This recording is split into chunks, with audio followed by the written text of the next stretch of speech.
Elohim Ekaolam Hakinatan Eno Yeyo Lemano Yosa Wamanipo Elaikai Kayeolam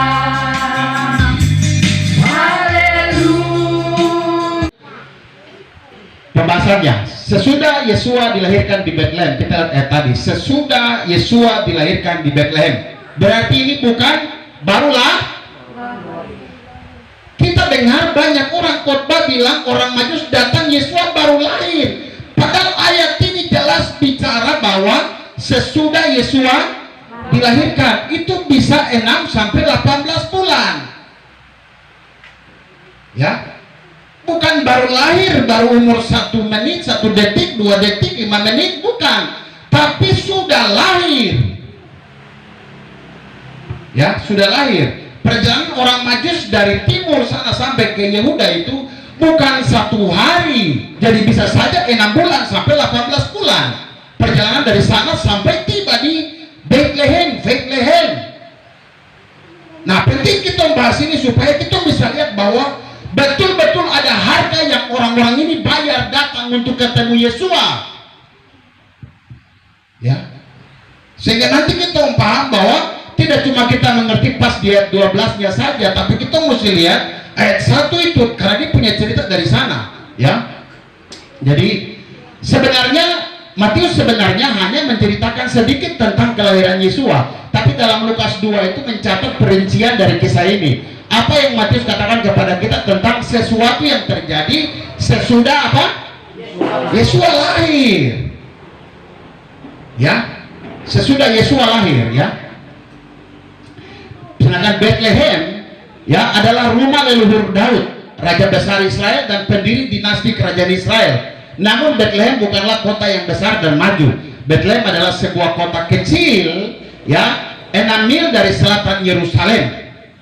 Bethlehem, untuk menggenapi Yesua datang sebagai Lehem Kain yang lahir di Bethlehem, rumah roti.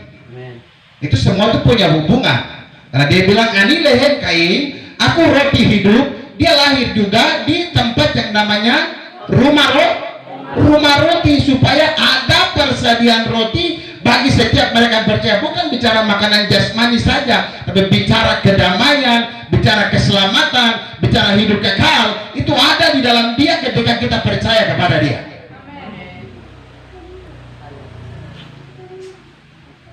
Ini gambar kota Bethlehem lama tahun 1880. Kota Bethlehem yang lama, ya, 1880. Sementara ini yang terbaru, majunya luar biasa.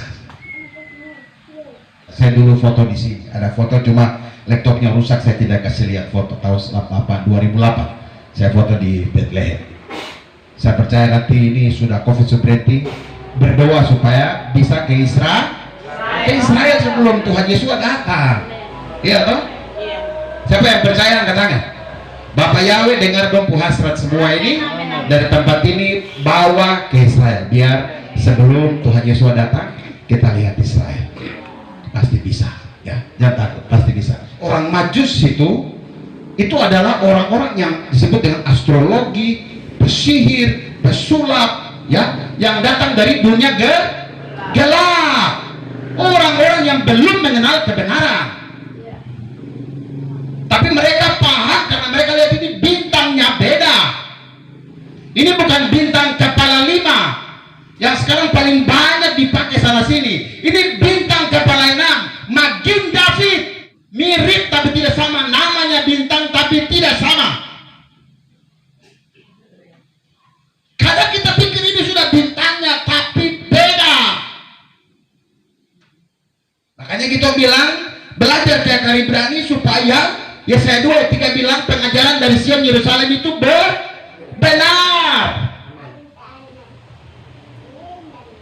ya, supaya benar, ya. Jadi ini di manakah dia dia? Ayat itu bilang, di manakah? Mereka tanya, di manakah dia, raja orang Yahudi yang telah dilahirkan itu? Mereka melakukan perjalanan sejauh ini untuk menghormati seorang raja. Saat itu orang-orang Yahudi sering diremehkan dan dihina karena adat istiadat dan kepercayaan mereka yang bagi orang-orang luar anggap unik, karena mereka mempercayai sesuatu yang tidak kelihatan. Sementara bangsa-bangsa lain percaya batu, gunung, kayu. Karena memang sudah dinubuatkan dalam kitab suci. Ulangan bilang, di dunia ini hanya ada dua kepercayaan besar, kepercayaan batu dan kayu. Selain itu adalah kepada Bapa Yahweh. Banyak yang percaya batu, wajar, kitab suci bilang percaya kepada batu, dan banyak yang percaya kepada kayu. Hari ini kita pilih mau menyembah Bapa Yahweh yang adalah roh, atau menyembah batu dan kayu. Berikut ayat 3 bilang, dan setelah mendengarnya Raja Herodes dibuatnya gelisah, juga seisi Yerusalem bersamanya. Tidak hanya Raja Herodes, tapi seluruh isi Yerusalem, orang-orang yang kerjasama dengan Herodes, semua gelisah. Ada masalah besar dengan seorang bayi yang lahir. Ya, ini dalam Ibrani-nya ada ya. Oke, ketika Herodes sang raja mendengar hal ini, dia gelisah. Herodes terus-menerus waspada terhadap ancaman terhadap pemerintahnya, terutama dari keluarganya sendiri. Dia membunuh banyak keluarga yang dia curigai tidak setia. Ya, Herodes adalah penguasa berdarah dan kejam. Ya, dia baru saja naik tahta. Dia mulai dengan memusnahkan Sanhedrin. Dia juga membantai 300 petugas pengadilan Sanhedrin. Coba lihat kejamnya dia. Dia juga membunuh istrinya Mariamne, dan membunuh ibunya Alexandra, juga putra sulungnya, dan juga putra Antipater, dan dua putra lainnya, Alexander dan Aristobulus. Bagaimana tragedi dia? Ini Herodes yang memerintah pada zaman Yesus lahir, disebut dengan Herodes I. Oke. Ayat 4, 5, 6 kita lihat. Dan setelah mengumpulkan semua imam kepala dan para ahli kitab bangsa itu, ia meminta keterangan dari mereka di mana Hamasiah dilahirkan. Dan mereka berkata kepadanya, di Betlehem, Yehuda. Demikianlah yang ditulis oleh seorang nabi. Dan engkau Betlehem, tanah Yehuda, engkau sekali-kali bukanlah yang terkecil di antara pemimpin Yehuda, karena daripadamu akan tampil dia untuk memimpin. Dialah yang akan menggembalakan umatku Israel. Ayat 4, 5, 6 ini beraninya. Oke, kita lihat. Nabi Mika mengerti Mesias tidak hanya akan lahir di Betlehem, tetapi juga dia akan menjadi penguasa yang akan mengembalakan umat Israel. Sayangnya para ahli ya Torah tadi ini memiliki informasi yang benar, tetapi mereka tidak tertarik untuk bertemu dengan Mesias mereka sendiri. Itu zaman itu. Seandainya mereka bertemu dengan para gembala, kalau mereka bertemu dengan para gembala yang di Betlehem, mereka pasti menerima informasi yang lebih baik daripada yang mereka dapat dari para ahli Torah terpelajar Yerusalem. Kalau saja, ini Fred bilang ya, kalau saja orang-orang Majus ini ketemu dengan para gembala, pasti mereka tahu dengan tepat. Dan mereka ketemu dengan ahli Torah, tapi mereka tidak mau ya peduli dengan Yesua. Kita lihat ayat 78. Kemudian Herodes setelah memanggil orang-orang Majus itu secara diam-diam, ia meminta kepastian dari mereka. Saatnya bintang itu tampak, dan seraya menyuruh mereka ke Betlehem. Ia berkata, sambil pergi selidikilah dengan seksama perihal bayi itu, dan segera setelah kamu temukan, laporkan kepadaku, agar setelah tiba aku pun dapat menyembah dia. Herodes mendengar pelajaran kitab suci yang bagus tentang tempat kelahiran Mesias, tetapi itu tidak berguna baginya. Hari ini toh lihat begitu toh, ada banyak pemimpin-pemimpin, akan mereka paham, tapi hanya sebatas juga ingin mempertahankan mereka punya posisi saja. Sekarang bilang dia juga rohani, dia juga Kristen dan lain-lain, tapi mereka tidak paham. Tidak beda jauh dengan Herodes. Hanya sebatas yang penting melengkapi, tahu sedikit saja, dipakai untuk pemerintahan dan lain-lain. Bahkan sampai ada pemerintah yang juga sudah masuk ke dalam gereja, ngatur sana ngatur sini, tapi sebenarnya punya kehidupan sama seperti Herodes. Herodes diantara para imam dan ahli Taurat masih tetap Herodes, ya, masih tetap Herodes. Bisa mengerti dong? Dia raja yang kejam, jahat, punya intrik politik yang luar biasa, bergabung dengan para ahli imam, antara imam kepala dan Torah juga tetap sama Herodes, tidak ada perubahan. Kita jangan seperti Herodes. Begitu kita mengenal kebenaran, maka kita jadi berkat bagi banyak orang. Dan saya membuka barang-barang berharga, mereka mempersembahkan kepadanya persembahan apa? Emas, kemenyan, dan mur. Vayifteku et otsrotam vayikrivu lo minka sahaf ulevona ve amor. Ya, vamor. Jadi sahaf emas, levona kemenyan atau dupa, dan mur ya. Sudah umum terutama di timur bahwa seseorang tidak boleh datang di hadapan bangsawan atau orang penting tanpa membawa hadiah. Mau datang kunjungi seorang bangsawan, raja, pejabat-pejabat tinggi, harus datang bawa sesuatu yang disebut dengan hadiah ya, atau persembahan. Nah, sekarang kita lihat tujuan dari 3 persembahan yang diberikan oleh orang-orang Majusi, orang-orang yang datang dari kegelapan, orang yang belum mengenal Tuhan. Tujuan mereka adalah yang pertama, sahaf atau emas itu berbicara tentang kerajaan. Mereka tahu bahwa yang lain ini bukan orang biasa, ini raja.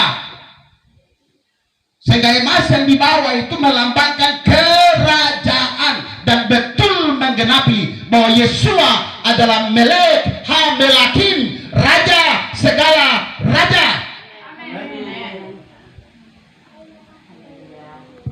Ya.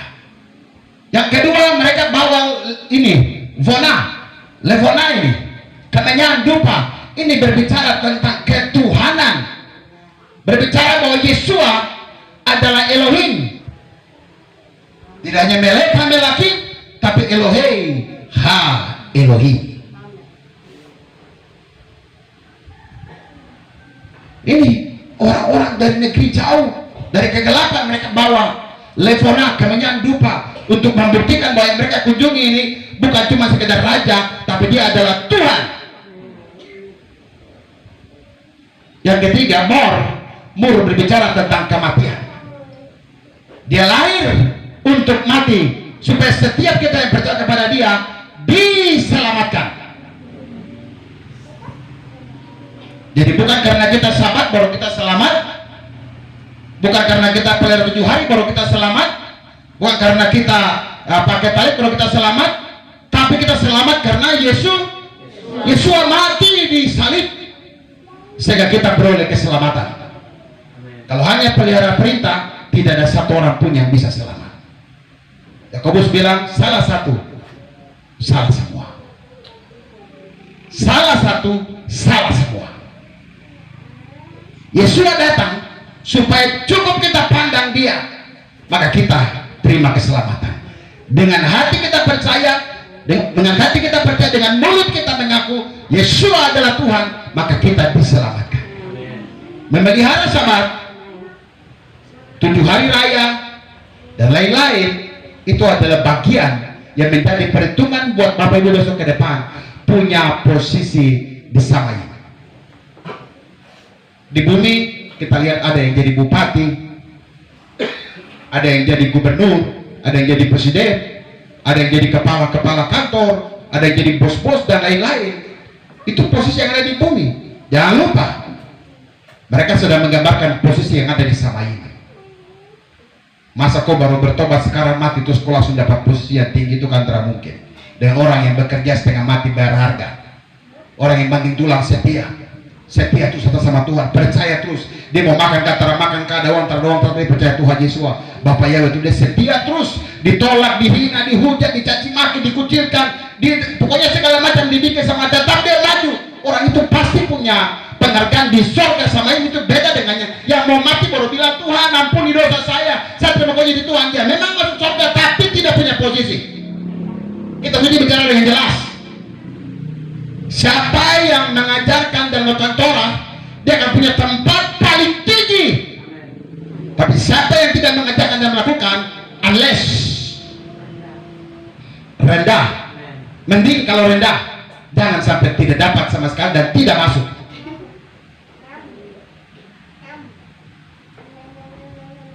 Ya.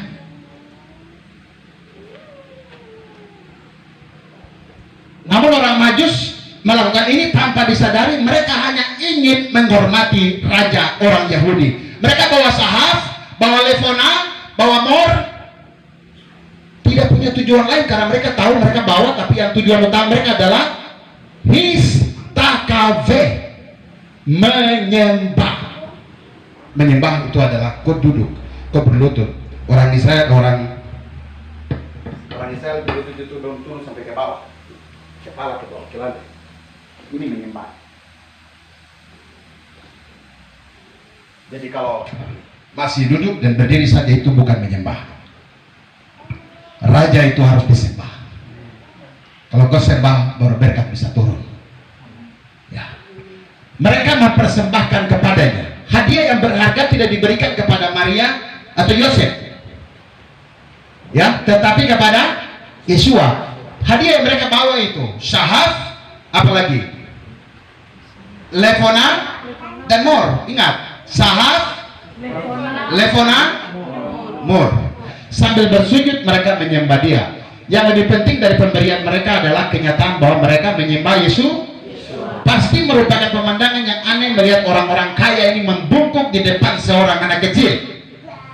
Tapi supaya menggenapi bahwa sejak dari kecil dia diberikan otoritas yang luar biasa.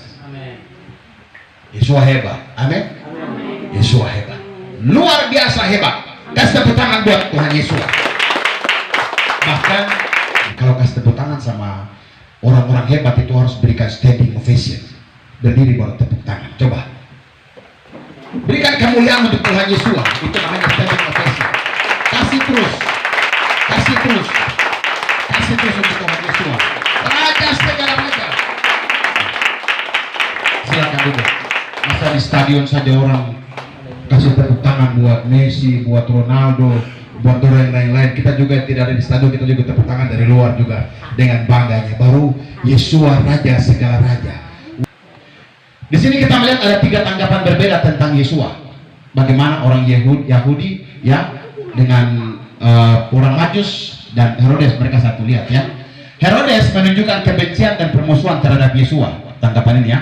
Imam-imam kepala dan ahli-ahli Torah acuh tak acuh terhadap Yesua, sementara mereka tetap mempertahankan kehormatan agama mereka. Mereka tidak mau ke sana karena mempertahankan kehormatan agama mereka. Herodes sebagai seorang pemimpin tetap mempertahankan permusuhan sama Yesua karena dianggap bahwa dia direndahkan. Ada saingan, padahal dia tidak tahu bahwa Yesua Alef Vetaf, Yesua adalah Ros, kepala dari segala-galanya. Sehebat apapun kita, tapi di atas kita ada pemimpin tertinggi yang tidak pernah bisa dikalahkan. Begitupun dengan para imam kepala, ahli Torah, acuh tak acuh terhadap Yesua. Pelajaran tema Natal 2022 ini ajarkan kita ini. Jangan seperti Herodes, tetap rendah hati. Di atas kita masih ada pemimpin hebat, yaitu Yesua Masias. Yang kedua, sekalipun kita sebagai seorang imam kepala, ahli Torah, orang-orang yang paham firman Tuhan, tapi jangan coba-coba acuh tak acuh terhadap kebenaran. Banyak yang acuh tak acuh terhadap kebenaran. Mereka dengar, mereka tahu, tapi mereka acuh tak acuh karena apa? Mempertahankan kehormatan agama daripada kebenaran firman Tuhan. Itu yang terjadi hari-hari. Mereka tahu bahwa betul iman itu dari Israel. Yesaya 2 ayat 3 jelas, Yohanes 4 ayat 22 jelas, Ibrani 7 ayat 14 jelas, tetap benar. Tapi karena kehormatan agama, kehormatan gereja, kehormatan sinode, itu dipertahankan dibanding kebenaran. Itu yang dipertahankan sehari-hari. Mereka dengar sendiri, tapi mereka takut.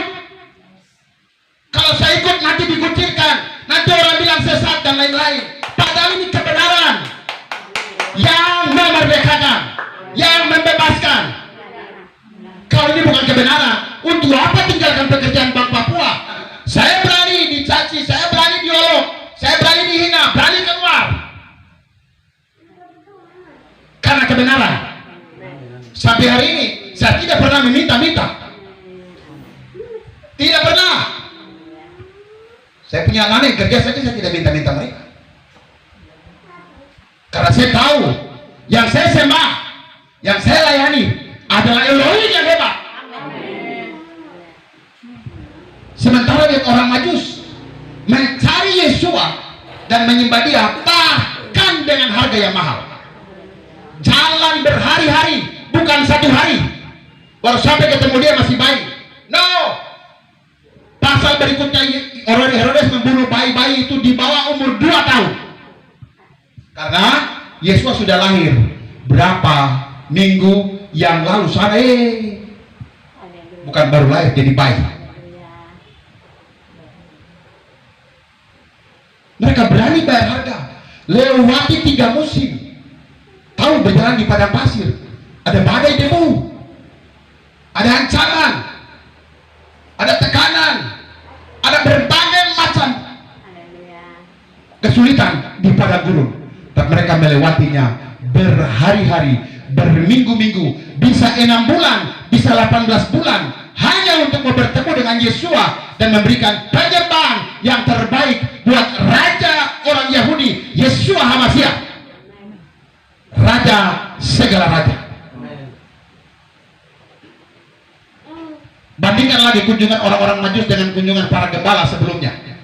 Lukas 2 ayat 15-20. Kita lihat sana. Yesua datang kepada orang Yahudi terlebih dahulu, lalu kemudian kepada orang bukan Yahudi. Sebelum orang Majus datang, dia datangi dulu gembala yang ada di Betlehem Efrata. Dia datang kepada orang Yahudi lebih dulu, baru kepada bangsa lain. Yesua atau yang kita kenal dengan Yesus kemarin itu orang Yahudi. Orang Yahudi. Yang berikut lagi, Yesua datang kepada yang rendah hati dan bodoh terlebih dahulu, baru kemudian kepada yang terhormat dan terpelajar. Para gembala, orang-orang tidak terpelajar,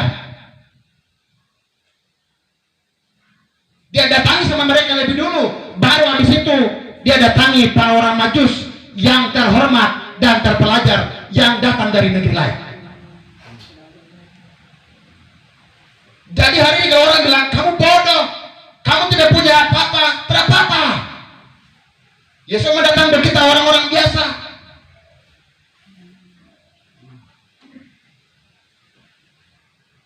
Baru habis itu orang-orang yang bilang orang-orang pintar-pintar itu.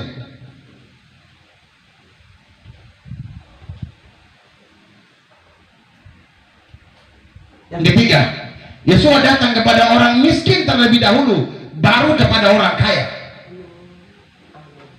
Jadi kalau hari ini kita tidak punya apa-apa, kita dikatakan orang miskin, tenang saja. Kalau kita mencari Yesus dengan sungguh-sungguh, kita sujud menyembah Dia, sudah kenal Dia dan menyembah Dia, kita pasti diberkati seperti orang-orang lain. Saya biasa bilang begini, saya mungkin tidak punya apa-apa sekarang. Orang lain mungkin punya ini, punya itu segala macam. Tapi satu yang saya bahagia, saya punya berkat khusus. Panas kalau turun semua orang dapat. Hujan kalau turun semua orang dapat. Mau orang baik, orang jahat, semua dapat. Tapi berkat khusus tidak semua orang dapat. Tidak semua orang dapat. Hari ini Bapak Ibu don tenang sekali. Hari ini Bapak Ibu don sukacita sekali, damai. Itu berkat khusus yang Tuhan kasih. Kedamaian yang tidak dapat tempat lain. Saya bangga saya lihat, saya ada laki-laki Reno, saya bangga saya lihat ada Gani, saya bangga saya lihat semua ada di sini. Dong kemarin lihat pas mas orang seperti apa, tapi pas mas sekarang berubah. Banyak mungkin pikir dia ikut-ikut saja, tidak. Pas mas berubah. Dong kemarin lihat Bapak Alex seperti apa, semua orang pandang Bapak Alex seperti apa, Bapak Gembala juga seperti apa, Bapak Derek juga seperti apa. Semua orang menganggap kita seperti apa. Tapi jangan takut, kisah ini bukan kisah yang biasa. Jadi saya paling tidak tenang kalau kisah luar biasa baru diceritakan biasa-biasa. Saya gelisah sekali. Kisah yang luar biasa. Bapak Ibu akan diberkati luar biasa dan pasti diberkati. Kalau setiap waktu sudah kenal Yesus atau sudah temukan Dia atau sudah dapat dia tuh, berikan penyembahan yang terbaik buat dia. Terus berikan penyembahan, jangan takut. Minggu lalu saya khotbah apa? Tuhan suruh Yusuf tunggu 12 tahun di penjara. Duduk tunggu di situ. Kau tunggu saja, sabar kau tunggu. Mungkin bisa hari ini, bisa besok, bisa 10 tahun, bisa 12 tahun, tapi tunggu saja. Setelah itu lihat Yusuf diangkat jadi orang hebat di Mesir dan jadi berkat untuk orang Mesir dan untuk saudara-saudaranya sendiri. Sampai hari ini saya tidak pernah putus-putus harapan. Saya belum lihat Tuhan berkati keuangan yang jumlah besar, tapi saya tetap percaya bahwa Tuhan, kau akan pakai saya jadi berkat buat orang luar dan buat saya punya keluarga sendiri. Hari ini mungkin Tuhan tidak mau lihat saya. Hari ini mungkin mereka semua tutup mata. Bahkan mereka sendiri juga mungkin sengaja jual, sengaja bicara. Dia begini, dia begini, dia begini. Tidak apa-apa. Dan besok, kemarin mereka akan bilang, Bobby, kasih kita makan dulu. Bobby, kasih kita uang dulu. Bobby, kau lihat kita orang. Nanti besok akan terjadi. Kenapa? Karena saya sedang menyembah dan melayani Elohim yang benar, Bapak Yahweh dalam Yeshua HaMashiach. Jadi saya kasih kuat Bapak Ibu dan jangan takut. Mungkin hari ini tunggu 1, 2, 3 tahun. Tetap setia. Tetap setia. Tidak ada hadiah yang dikasih tanpa perjuangan. Harus setia dulu. Ya, kita datang jauh-jauh semua. Hari ini kita seperti orang Majus ini. Datang. Mungkin kita tidak punya kekayaan. Kita tidak punya apa untuk bisa persembahkan hari ini di gereja sini. Tapi tunggu jiwa roh kita kasih untuk Bapak Yahweh. Ya. Jadi ini bagian ini penting. Kita harus belajar dari kebijaksanaan orang Majus ini ya. Mereka tidak puas dengan melihat bintang dan mengaguminya. Mereka melakukan sesuatu terhadap bintang itu dan berangkat serta mengikuti. Harus, jangan cuma lihat dan kagum. Ada banyak orang luar bilang begini, kita sudah tahu itu memang namanya Yeshua, kita sudah tahu memang Bapak itu nama Yahweh, kita juga sudah tahu itu Sabat, memang betul bahasa dia bilang itu menaisu, tapi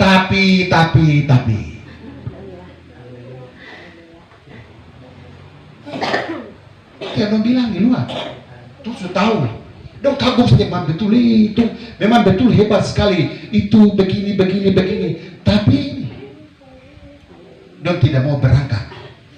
Mari tong pergi, mari tong jalan, tutup telinga, tutup mata, biar saya tuli dan buta untuk orang, kata-kata daripada saya tuli dan buta untuk kebenaran. Jalan. Hari ini pasti Reno jalan ke sini nih, yang lain bicara, dia sudah pindah kemana lagi? Gani ke sini, dia sudah pindah kemana lagi? Kalau Fepo Bapak Raymond ya sudah wajar, dia memang dia mati dia jalan. Oh iya, dia jalan ke atas dong, tempat di balik kecil itu yang kayak rangka-rangka saya di atas itu. Bangunan boleh rangka, tapi iman gemuk, iman segar. Artinya bangunan megah, tapi iman itu rangka. Ya kan? Nah, ini mereka tetap bertahan dalam pencarian mereka dan mengikuti bintang itu. Tantangan apapun mereka bilang jalan, lanjut. Raymond ini bolak-balik Merauke itu bawa mobil lewati medan yang sulit. Tapi satu prinsip dia bahwa saya harus tiba di Merauke. Jadi mau lumpur, mau bagaimana mobil tantangan dia berusaha kasih lewat mobil sampai tiba di Merauke. Karena tujuannya adalah Merauke. Tujuan kita adalah Yesus. Di tengah orang bilang begini, kok kemana? Terus usah ke sana. Dong tipu kamu saja. Terus usah ke sana. Begini segala macam bahasa dong bilang sama kita orang bilang ini. Stop. Saya mau lewat karena saya butuh tujuan ada di sana. Tuhan Yesus sudah siapkan. Yeremia berapa? 29 ayat 11 bilang. Dia sudah rencanakan bahwa ke depan saya berkati anak-anak ini begini. Ada berkat depan saya tahu. Masa depan yang ceria. Ya. Kehidupan yang luar biasa depan. Terus sekarang kau pilih stop di tengah jalan, kau telah dapat itu. Terus jalan di depan, Tuhan sediakan berkat besar di depan untuk kita. Amin. Yang terakhir, mereka tidak berkecil hati dalam pencarian karena pendeta dan pemuka agama yang meragukan. Mereka tidak. Ada banyak pendeta, imam, ya pelayan-pelayan yang membatasi. Tong ini sekolah teologi sampai kepala botak. Terus sekolah teologi sampai kumis putih. Ada lagi pendeta bilang begini, saya ini belajar bahasa Ibrani sampai kaki ke atas, kepala ke bawah. Saya bilang, wah, itu belajar bagaimana? Tapi saya pun tidak mengerti, wajar karena kaki atas, kepala ke bawah. Kalau kepala ke bawah pasti mengerti. Saking bicara menghina sampai hilang Hikmah. Ini Elohim sumber hikmah. Elohim sumber pengetahuan. Hari ini kalau saya bisa baca bahasa Ibrani, dari itu bukan karena saya. Saya bukan master teologi bahasa Ibrani, jurusan itu tidak. Karena saya merendahkan diri dan belajar sama Bapak Yahweh terus. Sampai akhirnya bisa dikasih. Bisa selesaikan puasa Daniel 400 hari, hanya pingin supaya bisa mengerti bahasa Ibrani. Bapak Yahweh kasih. Karena nekat bayar harga. Tidak mau dengar orang bilang begini, pendeta bilang begini. Sekalipun itu pendeta, saya uji lagi dulu. Pendeta ini bicara barang benarkah tidak? Sekalipun dia orang hebat pun saya buktikan dulu sesuai firman Tuhan kah tidak. Jadi ini pelajaran penting untuk kita. Mereka bersuka cita karena bintang itu. Ketika mereka tiba di tempat tujuan yang dituju oleh bintang itu, mereka masuk. Saat mereka sampai di situ, mereka masuk. Ada banyak orang tahu penyebabnya itu ada di sini. Dan dulu dia jawab, dia masuk. Jangan ke sana. Jangan ke sana. Oke sana tuh nanti kau sahur nih. Kau bicaraku di kampung ini sampai kau habis.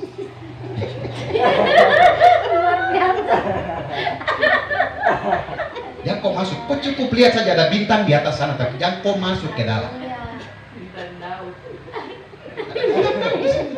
Tapi kau jangan masuk.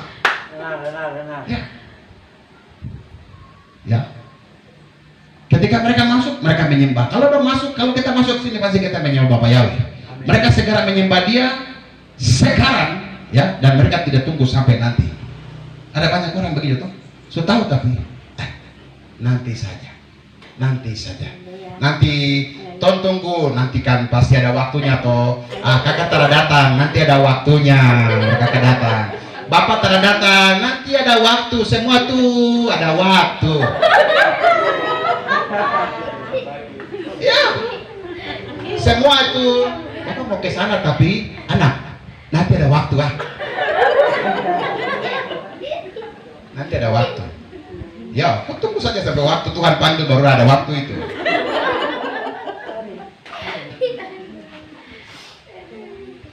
Ketika mereka beribadah, itu untuk memberikan sesuatu, bukan penyembahan dengan tangan kosong.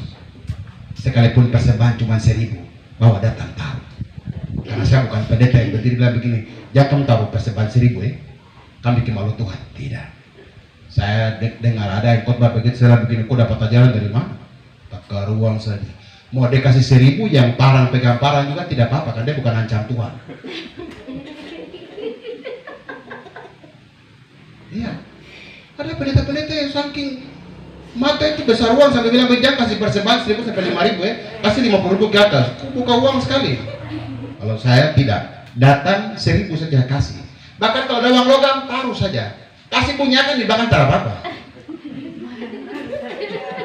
Saya ulangi, gereja ini saya sudah bilang buat Bapak Gembala, Pak Sekretaris, Ibu Dorang, ingat persembahan itu selalu taruh di belakang sana. Supaya orang ke sini yang pertama adalah depo hidup. Bukan masalah persembahan yang kita minta-minta. Ya. Masa susah makin sulit, jadi jangan minta-minta orang, yang penting orang datang kasih yang terbaik. Oke, bagian terakhir kita melihat pola yang luar biasa. Mereka yang mencari Yesus akan melihatnya. Mereka yang benar-benar melihatnya akan menyembahnya. Mereka yang menyembahnya akan pulang dalam kekudusan dan kedamaian. Itu inti dari tema PGI tahun ini 2022. Mereka kembali, dan setelah diperingatkan melalui mimpi agar jangan kembali kepada Herodes, mereka kembali ke negeri mereka melalui jalan lain. Jalan lain.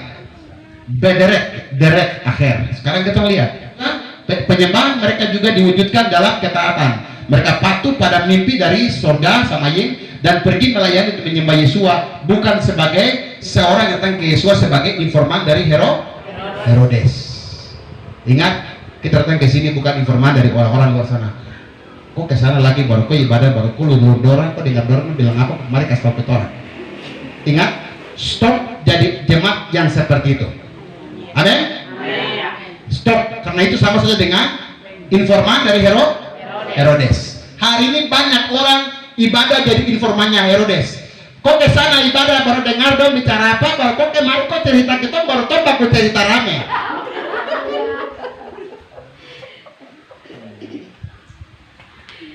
Benar tuh? Benar. Itu yang terjadi. Jangan ibadah ke sini jadi informannya Herodes. tapi sungguh-sungguh menyembah Bapa Yahweh. Ya Om, jangan jadi informannya udah soal.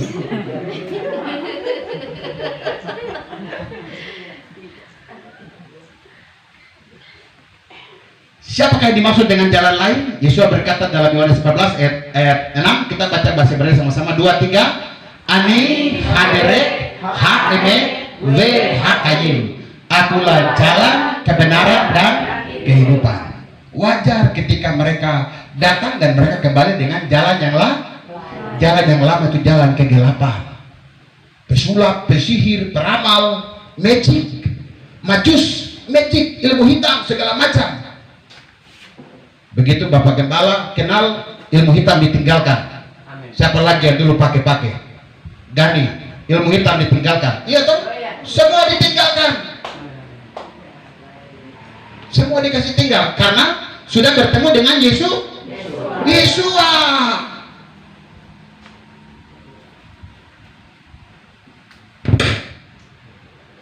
Iya. Kalau Bapak Gembala belum ketemu Yesua, pasti saya mau ke sana, pasti nanti kekatin dia, jangan ke sana.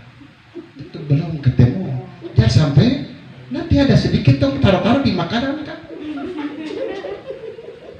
Tapi karena Bapak Gembala sudah ketemu Yesua, sudah percaya Yesua, dia kasih sayur, dia kasih apa, saya bilang, masa kita makan karena sudah tidak ada lagi kegelapan. Iya toh? Yang ada itu kedamaian, kehidupan, keselamatan. Yesua. Mereka soraknya luar biasa. Karena nama ini, nama yang dimuliakan, nama yang disembah. Jadi tadi kita lihat dengan jelas, mereka kembali dengan jalan yang lain. Derek, ya toh? Siapakah derek? Yesus bilang, akulah derek, akulah jalan.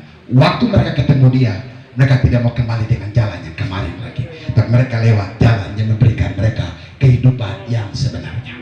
Itu inti dari pengajaran atau tema Natal tahun ini. Kalau itu dibicarakan, saya percaya di jalan antara orang, tidak ada, karena sudah kembali dengan jalannya Bang. Tapi hari ini biar kamu baterek capek di gereja, tetap dong ikut jalan yang kemarin, tetap dong lewat jalan itu, jalan yang lama itu masih lewat. Tapi kalau kasih tahu jalannya sebenarnya, Yesus bilang, Anoki haderek haemet hakayim. Mari jalan Yesus yang kita ikuti, maka dong tidak akan pernah kita dengar tidak lagi dulu. Oke, kesimpulannya, dari kehidupan yang gelap, berdosa dan jahat yang tidak mengenal Elohim, kita harus mencari jalan yang benar agar diselamatkan.